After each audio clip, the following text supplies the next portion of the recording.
Samuel Fuller. Écrivain, cinéaste et réalisateur américain avait 32 ans le 6 juin 1944 quand il débarquait à Omaha Beach. Quand des soldats envahissent un pays, ils se foutent de savoir où ils débarquent. Pendant toute la guerre, on ne savait jamais où l'on allait. On ne voulait pas libérer qui que ce soit. Notre job, c'était de tuer des nazis. Bien sûr, les gradés, les petits chefs nous ont fait des discours sur la grandeur de notre entreprise. La liberté, la démocratie. Qu'ils aillent se faire foutre. On ne voulait libérer personne. En Sicile, en Normandie, partout, on se foutait de là où nous étions. Nous faisions la guerre. Et la guerre, c'est tuer, tuer, tuer. 6, 7 minutes, voilà ce que dure une bataille. Le reste, c'est de l'attente. Et la frousse. Tes pieds sentent, les mains font mal, les tripes s'échauffent. Les soldats n'écrivent pas de lettres à leur maman. Ils marchent, ils bouffent, ils dorment, ils chient. Rien de plus. Ce jour-là, on ne sait pas où on va. On ne sait rien des milliers de bateaux, des 12 000 avions. Personne n'est en extase à l'idée de défendre la démocratie. C'était la France. Et alors ? Tout ce qui nous préoccupait, c'était de connaître le nombre de salopards qu'il y avait en face. On s'est entraîné pendant des mois. Mais on ne savait rien de l'opération. Seulement qu'elle serait amphibie. Et qu'il y aurait beaucoup de fumée. Et qu'il faudrait tuer, tuer, tuer. Pour le drapeau. La guerre, ça n'est pas psychologique, ça n'est pas du renseignement ni de l'espionnage. De la merde, tout cela. Ce sont des fusils et des balles. À 5 cents pièce. Et la mort. On s'est entraîné à Slapton Sands, près de Dorset, dans le Devon. Guillaume le Conquérant a débarqué là où nous avons embarqué. Il y a de la poussière rouge. Comme à Atlanta. 400 répétitions, nous avons fait 400 répétitions. Un jour, ce fut la bonne. Tout était secret. Quand on est arrivé de Sicile à Liverpool, nous n'avions même pas le droit de porter notre emblème, notre Big Red One. Il y a beaucoup d'églises. Nous vivons dans les presbytères. Il y a Dieu, le sexe et des rires. Beaucoup de sexe, beaucoup de rire. Mais pas à Slapton Sands, mec. Foutaise. Si tu es lent, tu es viré. Parce qu'on ne s'entraîne pas avec des balles à blanc. Beaucoup de morts. Avant même que cela commence. Morts pendant la répétition. Tu te rends compte ? Mais ils ne nous ont pas choisis parce que nous étions mignons. Ils nous ont choisis parce qu'on l'avait déjà fait 2 fois. En Afrique. En Sicile. On s'entraîne 4 mois. Toutes les 2 semaines, on fait comme si. Et le grand jour venu, on débarque sur une plage. Il ne faut penser qu'à une chose. Se couvrir du feu ennemi. Si tu n'es pas obsédé par ça, si ça n'est pas comme une machine qui se déclenche dans ta tête, t'es mort. Rien à voir avec les films de guerre. D'ailleurs, je le dis souvent dans les films de guerre, il faudrait qu'il y ait un type derrière l'écran qui tire sur le public avec un fusil mitrailleur. Pour lui apprendre ce que c'est, la peur. Avant le jour J, nous sommes partis pour une nouvelle séance d'entraînement. On ne savait pas si le vrai combat serait dans 4 semaines ou dans 2 minutes. Des types nous ont fait des discours. Des généraux, des maréchaux, des enculés. On s'est rendu compte qu'on approchait du grand moment. Ils ont tous dit des conneries. Sauf un. Il s'appelait Alexander. Je ne sais plus quel était son grade. En tout cas, c'est lui qui a fait le discours le plus court. Il nous a dit, il y a des pauvres types qui doivent faire ce putain de job. Et les pauvres types, c'est vous. Bon Dieu, quel bonhomme. Lui. Il disait la vérité. Il ne faisait pas de sentiments pour nous. Simplement, il exprimait des sentiments. J'ai couru 200 yards sur la plage. Il y avait plein de corps autour de nous. Et ça n'était pas ce que vous pensez. Non. C'était une tête ici, des pieds à 50 mètres. George Taylor, le colonel, il criait « Mourez le plus loin possible ». À l'intérieur des terres. Il ne disait pas « à l'attaque ». Il criait « Mourez là-bas, plus loin ». Teddy Roosevelt est mort là. Une crise cardiaque, lui. Quel idiot. On est resté coincé 3 heures sur cette satanée plage. On nous avait dit que 115 FFI étaient là, qu'ils auraient commencé le boulot à l'intérieur. Des Normands. Mais les Normands, ils n'avaient jamais fait la guerre depuis Guillaume le Conquérant. La guerre, le combat, le vrai combat. Juste avant de partir de Slapton Sands, on nous avait dit c'est la Normandie. Sur le bateau, on a répété une dernière fois. Sur une grande table, il y avait une centaine de petits drapeaux blancs. Sur chaque drapeau, le nom de 3 pauvres types. Moi, mon copain, tout le monde. Et une position à prendre.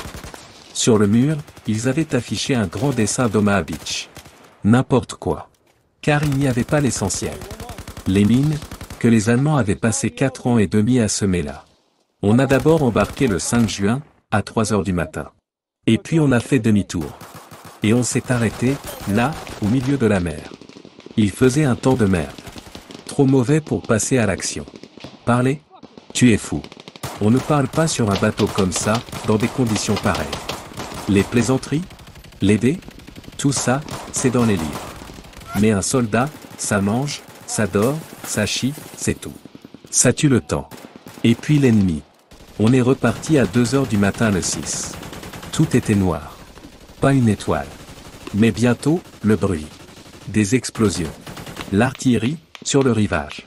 Près de la côte, dans la brume qui tourbillonne, des soldats morts, d'autres qui se noient. On les dépasse, on les laisse tomber. Car il faut avancer. Taylor, le colonel, nous avait affirmé que le maquis lui avait donné le nombre de nazis qui nous attendraient sur la plage. Vous ne resterez pas là-bas plus de 15 minutes, nous avait-il promis. Le problème, ce ne serait pas tant l'infanterie sur la plage, qu'il nous avait dit. Ce seraient les 600 tanks derrière, à Bayeux. 15 minutes? Quelle plaisanterie! 3 heures. On avait oublié de nous dire que le 352e bataillon allemand d'infanterie était arrivé de Leningrad. Quelle blague!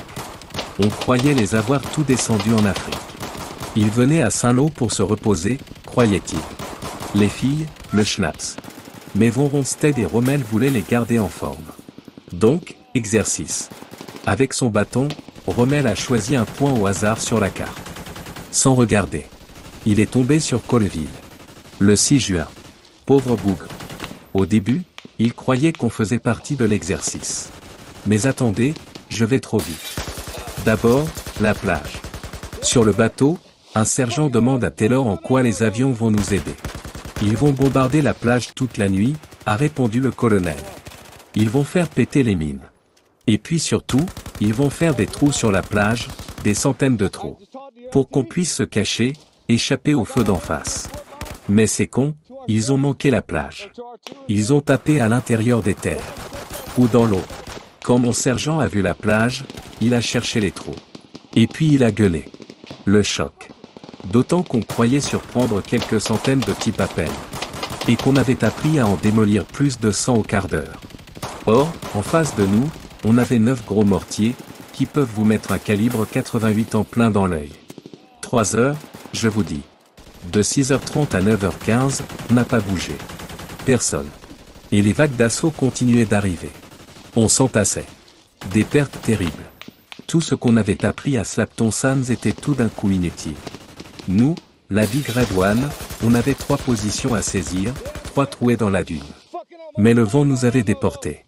Il a fallu que je retourne dans l'eau pour m'y reconnaître, pour voir où j'avais vraiment débarqué. À un moment, tout s'est débloqué. Mon copain Lawton s'est mis à me bourrer les côtes. Il avait vu l'explosion, là-bas, près de la dune, va dire au colonel que Strezik a fait sauter le passage. J'ai cherché le colonel. Je ne voyais rien. Il y avait de la fumée partout. J'étais sonné par le bruit. Toutes les armes de la terre étaient en action. À côté de moi, un type est vraiment devenu fou. On était tous à plat ventre. Lui, il s'est relevé, et il a commencé à marcher vers un des mortiers qui nous tirait dessus. Il s'est mis à hurler vers l'arme Ferlela. Vous êtes trop de bruit. Arrêtez. Il ne l'a pas hurlé longtemps. J'ai retrouvé le colonel. On a avancé. Vous croyez qu'on était content? Oui, c'est vrai, on était. Car la Sicile, ce n'était que la Sicile. Là, c'était la France. Donc, la Belgique, et puis l'Allemagne. C'était la victoire. Un cauchemar. Les blessés, ce n'étaient pas des blessés. C'étaient des types éventrés, des frères à qui vous essayez de remettre les intestins dans le ventre. Un type qui hurlait « Ramenez-moi ma jambe ». Mon premier Français, je l'ai rencontré quelques heures plus tard. Il s'appelait Joseph Broban. Il tenait d'une pelle pleine de sang. À ses pieds, il y avait 2 Allemands qui s'étaient égarés. Il avait fracassé le crâne de l'un. L'autre, il lui avait coupé le visage en 2. On a continué. On est tombé sur la chose la plus épouvantable pour des soldats. Des pièges terribles, car elles constituent des cachettes fantastiques liées du bocage normand. Je me rappelle aussi une grange, sur la route de Saint-Lô. Mes premiers instants de repos. Et puis il y a eu Saint-Lô.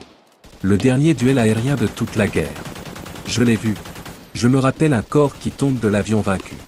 Il n'y a pas de héros dans mon histoire. Par Fuller Samuel, publié le 28 avril 1994.